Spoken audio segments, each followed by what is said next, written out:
میرے آقا و مولا صلی اللہ علیہ وسلم کا گزر ایسے لوگوں کے پاس ہوا جن کے پیٹ بہت بڑے بڑے تھے، جیسے مکان ہوتے ہیں نا بڑے بڑے مکان، ان کے پیٹ بڑے بڑے مکانوں کی طرح تھے، اور ان کے اندر سانپ بھرے ہوئے تھے جو باہر سے نظر آ رہے تھے۔ میرے آقا و مولا صلی اللہ علیہ وسلم نے فرمایا جبریل یہ کون لوگ ہیں؟ فرمایا حضور یہ آپ کی امت میں سے سود خور ہیں جو سود کو کھاتے ہیں۔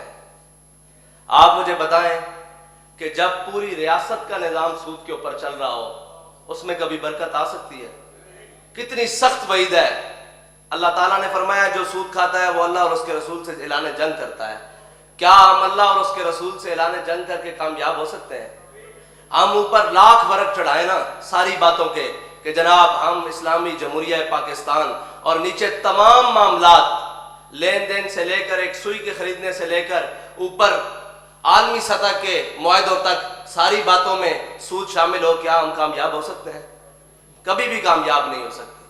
اور اگر وہ کہتے تھے کہ جی لوگ دنیا سود کا کاروبار کرتی ہے، ہمارے قائد فرماتے تھے کہ دنیا کے لیے وہ اصول نہیں ہے، قرآن ہمارے لیے اترا ہے، دنیا کے لیے نہیں اترا۔ دنیا اس پہ عمل کرے یا نہ کرے اس کے لیے اہم نہیں ہے، اگر ہم نے قرآن کو چھوڑا تو وہ معزز تھے زمانے میں مسلمان ہو کر، اور ہم خوار ہوئے تارک قرآن ہو کر۔ قرآن کو چھوڑ کر ہم یہ کہیں کہ ہماری معیشت نہیں چلتی، کیا معیشت درست ہو گئی ہے؟ کیا معیشت درست ہو جائے گی؟ کبھی بھی نہیں ہوگی۔ جب تک میرے آقا و مولا صلی اللہ علیہ وسلم کے فرمان پر عمل نہیں کیا جائے گا کبھی بھی معیشت درست نہیں ہو سکتی۔ ہاں وقتی طور پر کچھ ڈالر لے کر کچھ وقت تو گزارا جا سکتا ہے، لیکن پھر جب سود اپنا حساب لیتا ہے پھر یہ کہتے ہیں جی کہ IMF کے بھی مقروض ہو گئے ہیں۔ تو استاد صاحب نے فرمایا تھا ہم تمہیں ایک نسخہ بتاتے ہیں کہ آج سے اعلان کرو کہ ہم سود نہیں دیتے۔ حقیقت پیسے تب دیں گے جب ہمارے پاس ہوں گے۔ اس وقت ملک ہمارا خسارے میں ہے، بھاگ جاؤ ہم سود نہیں دیتے۔ اور فرمایا تھا اگر ہم سے مانگنے آئیں گے وہ پیسے کہ ہمیں دو، تو ہم کہیں گے ان سے نکلواؤ جنہوں نے آپ سے پیسے لیے۔ ہماری قوم کے لیے تو کوئی خرچ نہیں ہوئے پیسے، بلکہ وہ پیسے تو جناب سوئس بینکوں میں چلے گئے، وہ پیسے تو جناب لندن اپارٹمنٹس میں چلے گئے، وہ پیسے تو جناب سرے محل میں چلے گئے، اور وہ پیسے تو جناب زرداری ہاؤس کے اوپر خرچ ہو گئے۔ قوم کو کیا ملا؟ قوم کے لیے نہیں۔ تو اگر پاکستان کے اندر حقیقی معیشت کا نظام درست کرنے کے لیے کوئی مخلص ہے تو سب سے پہلے سود کا نظام ختم کرنا ہوگا، اور سود کے نظام کی موجودگی میں کبھی بھی پاکستان کی معیشت ترقی نہیں کر سکتی، اور اللہ اور اس کے رسول سے جنگ کر کر ہم کبھی بھی ترقی نہیں کر سکتے۔ میرے آقا و مولا صلی اللہ علیہ وسلم نے آگے ایک منظر دیکھا، جب آپ آگے گزرے کچھ لوگوں کے پاس تو جن کے ہونٹ اونٹوں کی طرح بڑے بڑے تھے اور جن کے منہ میں پتھر ڈالے جاتے، پھر جناب جہنم کی چٹانیں ان کے منہ میں داخل کی جاتی۔ اب منہ اتنا سا ہے اس کے اندر جہنم کی چٹان داخل کی جائے، آپ دیکھیں کتنا دردناک منظر ہوتا۔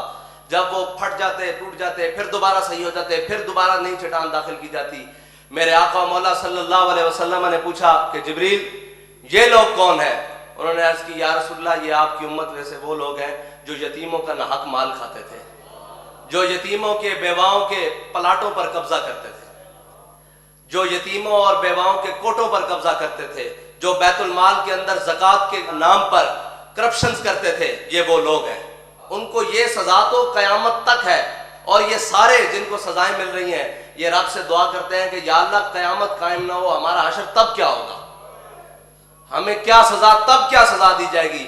یہ منظر وہاں سے لے کر قیامت تک ہے، اور قیامت کے بعد انہیں دائمی جہنم ملے یا میرے آقا مولا صلی اللہ علیہ وسلم کی شفاعت ملے، یہ تو ایک بات کی بات ہے، لیکن اس دوران جو اللہ تعالیٰ نے عذاب مقرر کیا ہے اس کے اوپر میرے آقا مولا صلی اللہ علیہ وسلم جب معراج کے سفر سے واپسی آئے تو آ کر کہا کہ میں راتوں رات مسجد حرام سے بیت المقدس، پھر لامقام، پھر سارے معاملات۔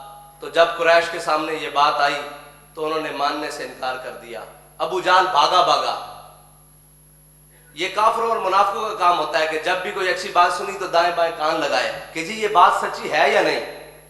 بھاگا حضرت جناب صدیق اکبر کے پاس آیا، انہوں نے کہا کہ ایک بندہ راتوں رات مسجد حرام سے بیت المقدس جائے، پھر لامقام، پھر آگے چلا جائے، کیا آپ کی عقل کام کرتی ہے؟